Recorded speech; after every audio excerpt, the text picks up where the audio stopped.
मध्य पूर्व में जारी तनाव के बीच ईरान ने अमेरिका के साथ संभावित युद्ध विराम को लेकर के कुछ महत्वपूर्ण शर्तें सामने रखी है। खबरों में देखा जाए तो ईरान ने यहाँ पे अपने 10 महत्वपूर्ण शर्तें जो है यहाँ पे अमेरिका के समक्ष में रखा है। अब जानना ये है कि क्या इसके ये 10 शर्त पूरे होंगे, क्या अमेरिका इनके 10 शर्तों को पूरा करता है। जैसे कि यहाँ पे देखा जाए तो राष्ट्रपति डोनाल्ड ट्रंप ने ईरान के साथ में सीज़ फायर का ऐलान किया है। यहाँ पे ईरान ने सहमति के साथ में अपने 10 शर्तें जो है यहाँ पे सामने रखी है।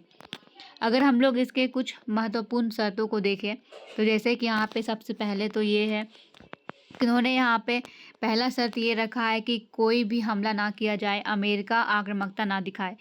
यानी कि ईरान ये कहना चाहता है कि भविष्य में कभी भी अमेरिका के द्वारा किसी भी तरह का यहाँ पे युद्ध जो है या फिर हमला ना किया जाए। यहाँ पे देखा जाए तो यहाँ पे ये लाभ इन्हें हो सकता है कि भविष्य में शांति कायम रहेगी। युद्ध स्थिर होने से उनके जो आर्थिक प्रभाव या फिर संप्रभुता है यहाँ पे फिर से यहाँ पे उनका जो हमला है वो नहीं हो पाएगा। तो यहाँ पे ईरान ये पहला शर्त जो है वो अमेरिका के सामने यहाँ पे रखता है। अगर हम लोग इसके दूसरे शर्त को देखें तो यहाँ पे उन्होंने दूसरा शर्त ये रखा है कि जो हॉर्मुज जलडमरू मध्य है उस पर ईरान का नियंत्रण जो है वो बना रहेगा। अगर यहाँ पे इसका निरंतरण बना हुआ रहता है तो यहाँ पे इससे ये लाभ होगा कि वैश्विक तेल आपूर्ति का एक महत्वपूर्ण रास्ता पर उसका अधिकार हो जाएगा और उससे यहाँ पे व्यापार में बहुत ही ज़्यादा यहाँ पे लाभ होगा। जैसे कि हम लोग जानते हैं कि जो हॉर्मुज जो मध्य है ये लगभग यहाँ पे एक बहुत ही महत्वपूर्ण स्थान है जहाँ से आयात और निर्यात किया जाता है। यहाँ पे कच्चे तेल का देखा जाए तो बहुत ही भारी मात्रा में आयात और निर्यात किया जाता है इस मार्ग से। तो अमेरिका का अगर यहाँ पे नियंत्रण जो है वो हट जाएगा और ईरान का नियंत्रण यहाँ पे बना रहेगा तो इससे यहाँ पे ईरान को बहुत ही ज़्यादा लाभ होगा। अगर हम लोग इसके तीसरे अधिकार को देखें तो यहाँ पे तीसरा उन्होंने ये कहा है कि ईरान को यूरेनियम जो संवर्धन है ये करने का अधिकार मिल जाए। ये तीसरा शर्त यहाँ पे अमेरिका के समक्ष बहुत ही बड़ा चुनौती के रूप में है। अगर हम लोग देखें तो ये युद्ध जो हुआ है ईरान और अमेरिका के बीच में इसका सबसे बड़ा कारण यूरेनियम संवर्धन ही है। ईरान अपना परमाणु कार्यक्रम जो है वो यहाँ पे चला रहा था। हम लोग जानते हैं कि ईरान जो है ये पूरे तरीके से लोगों को बताया नहीं था। वो यहाँ पे चोरी छिपे अपना परमाणु कार्यक्रम जो है वो चालू किया था और जब अमेरिका को ये पता चला तो फिर ये युद्ध जो है वो शुरू हो गया था। तो यहाँ पे ईरान चाहता है कि यूरेनियम जो संवर्धन है उस पर उसका अधिकार बना रहे। ईरान का यहाँ पे जो परमाणु कार्यक्रम है वो निरंतर यहाँ पे आगे जो है वो बढ़ता रहे। अगर हम लोग इसके यहाँ पे चौथे जो शर्त है उसे देखें तो वो है ईरान पर लगे सभी प्रतिबंध को हटाए जाए। अमेरिका से ईरान कहना चाहता है कि उस पर जितने भी प्रतिबंध है वो हटाए ताकि ईरान की जो अर्थव्यवस्था है उसे यहाँ पे फिर से पुनर्जीवित करने में यहाँ पे मदद मिलेगी। तो यहाँ पे उन्होंने अपना चौथा शर्त ये रखा है। पांचवा अगर हम लोग देखें तो पांचवा शर्त ये है कि यूएन ईरान के खिलाफ अपने प्रस्ताव को वापस ले ले। ऐसा करने से आर्थिक राहत होगा, तेल और व्यापार में वृद्धि होगी। अरबों का डॉलर जो जमी हुई थी उनका ये संपत्ति को फिर से यहाँ पे बहाल करने में यहाँ पे एक अच्छा अवसर मिल पाएगा। तो ये पांचवा शर्त उन्होंने रखा था। अब हम लोग यहाँ पे इसके छठे शर्त को देखें तो वो है कि सभी द्वितीयक जो प्रतिबंध है उससे ईरान को मुक्त किया जाए। अगर इसके लाभ को देखें तो इससे यहाँ पे आर्थिक स्थिरता का बड़ा फ़ायदा होगा, मुद्रा स्थिति कम होगी, विदेशी निवेश आएगा, देश का सुनहरा दौर जो है वो फिर से शुरू हो पाएगा। यहाँ पे ईरान को यहाँ पे बहुत ही ज़्यादा इससे राहत मिलेगी।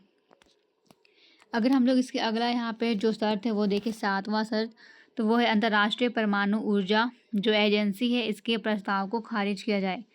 इसके प्रस्ताव को खारिज करने से यहाँ पे ईरान को अपने परमाणु कार्यक्रम को बिना किसी बाहरी बाधा के आगे बढ़ाने में सहायता मिलेगी। निरीक्षण से यहाँ पे उसे स्वतंत्रता मिलेगी और तकनीकी का यहाँ पे प्रगति जो है वो हो पाएगा। जैसे कि हम लोग देखें तो अंतर्राष्ट्रीय परमाणु ऊर्जा एजेंसी जो है ये यहाँ पे देशों पर नियंत्रण रखती है कि कौन देश परमाणु कार्यक्रम कर रहा है या नहीं और फिर उस पर प्रतिबंध लगाती है। तो यहाँ पे ये खारिज करने से ईरान को बहुत ही बड़ा फ़ायदा होगा। उसका परमाणु जो कार्यक्रम है वो किसी भी तरह से यहाँ पे बाधित नहीं हो पाएगा। अगला हम लोग देखें आठवां प्रस्ताव शर्त तो वो है कि युद्ध में हुए नुकसान की भरपाई हो। यानी कि अमेरिका के द्वारा ईरान पर इतने ज़्यादा यहाँ पे जो भी युद्ध में बहुत ज़्यादा क्षति हुई है तो यहाँ पे वो इसकी पूर्ति का मांग करता है वो अपनी दहती अर्थव्यवस्था को फिर से पुनर्जीवित करने के लिए आर्थिक सहायता यहाँ पे मांग रहा है।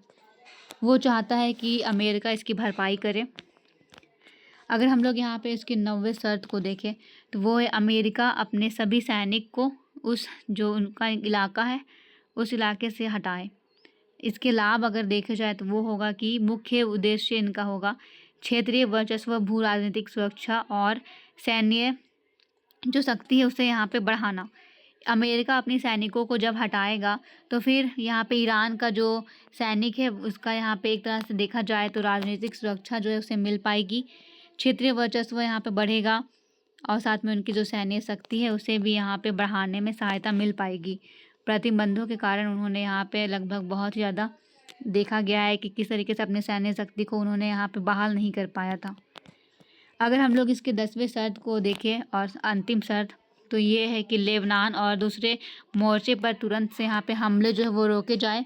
हमले रोकने से उन्हें ये लाभ होगा कि जो हमला है उसे रोकने से यहाँ पे ईरान के जितने भी सहयोगी समूह है वो दोबारा से यहाँ पे संगठित हो पाएंगे और फिर से लेबनान और जो मध्य पूर्व है वहाँ पर अपनी स्थिति को मजबूत कर पाएंगे। तो यहाँ पे इन्होंने अपना 10 शर्त जो है वो ये था जो यहाँ पे अमेरिका के समक्ष में रखा था। अब हम लोग यहाँ पे इन सारे गतिविधियों को देखें तो अमेरिका की क्या प्रतिक्रिया रहती है। जैसे कि जब ईरान अमेरिका के समक्ष अपनी ये जो 10 शर्त है वो रखा है तो यहाँ पे अमेरिका क्या कहता है। अमेरिका ने यहाँ पे 2 हफ्ते के लिए सैन्य कार्रवाई जो है उसे टाल दिया है और उन्होंने अभी यहाँ पे किसी तरह का जवाब नहीं दिया है। अस्थायी यहाँ पे युद्ध विराम जो है उसे सुनिश्चित की गई है। दोनों देश लगभग जो अभी यहाँ पे 2 हफ्ते के लिए एक दूसरे पर किसी भी तरह का आक्रमण जो है वो नहीं करेंगे। अब हम लोग यहाँ पे बात करेंगे अमेरिका पर होने वाले संभावित प्रभाव। जैसे कि देखा जाए तो अगर अमेरिका यहाँ पे ईरान को अपना ये जो 10 शर्त मांगा है वो पूरा करता है तो फिर अमेरिका पर क्या प्रभाव पड़ेगा। क्या अमेरिका यहाँ पे बर्बाद हो जाएगा। तो जैसे कि यहाँ पे देखा जाए तो सबसे बड़ा यहाँ पे कारण होगा ये कि अमेरिका की यहाँ पे सामरिक हार होगी। जैसे कि यहाँ पे शर्तों को मानना मध्य पूर्व में अमेरिका की सबसे बड़ी हार के रूप में देखा जा सकता है। सारे देश ये सोचेंगे कि अमेरिका ईरान के आगे हार गया है। हॉर्मुज पर नियंत्रण खोना। जैसे कि यहाँ पे ईरान के द्वारा ये शर्तों को पूरा करने से यहाँ पे देखा जाए तो अमेरिका का यहाँ पे जो हॉर्मुज भूमध्य है यहाँ पे इसका जो नियंत्रण है वो खो जाएगा।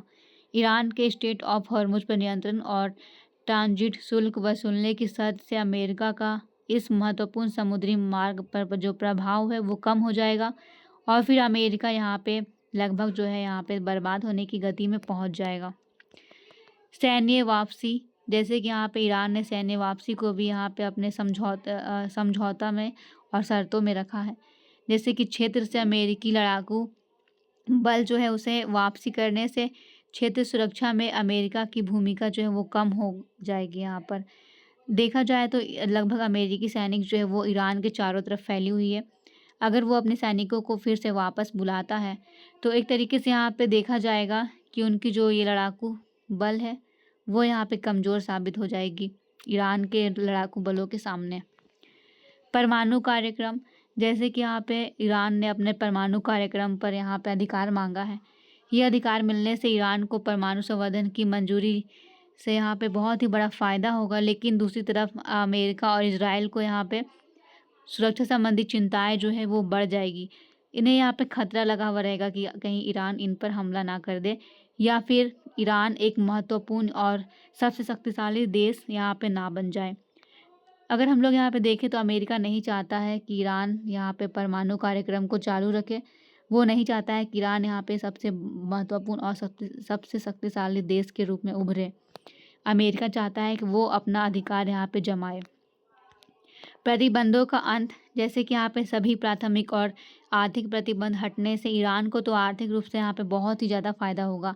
ईरान यहाँ पे आगे बढ़ेगा, लेकिन अगर दूसरी तरफ देखा जाए तो अमेरिका को बहुत ज़्यादा नुकसान होगा। अमेरिका यहाँ पे लगभग जो है अपनी पूरी तरह से जो अधिकार की यहाँ पे अधिकार रखता था, जो यहाँ पे कर वसूलने का अधिकार रखता था या फिर प्रतिबंधों को लगाने का अधिकार रखता था, अब वो सारे तरीके से ये अधिकार को खो देगा और अब यहाँ पे ईरान जो है वो एक स्वतंत्र रूप से एक शक्तिशाली देश के रूप में उभरेगा। अब हमें ये देखना है कि क्या अमेरिका ये 10 शर्तें को पूरा करता है, क्या अमेरिका यहाँ पे हार मानता है, या फिर देखा जाए तो क्या ईरान जीतता है, या फिर ईरान यहाँ पे उसके मांगों को लेकर के फिर से समझौते करता है।